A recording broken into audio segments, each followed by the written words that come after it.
Rice with milk. Ingredients: milk, sugar,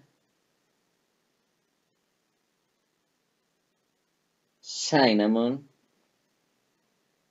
rice.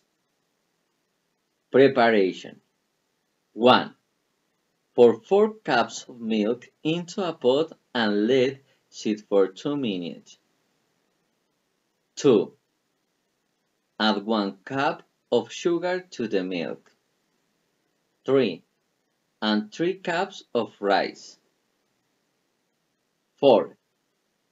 Cook for 7 minutes over a medium-high heat until it begins to boil. 5. Add 2 teaspoons of ground cinnamon to the rice. 6. Turn the gas down to low. 7.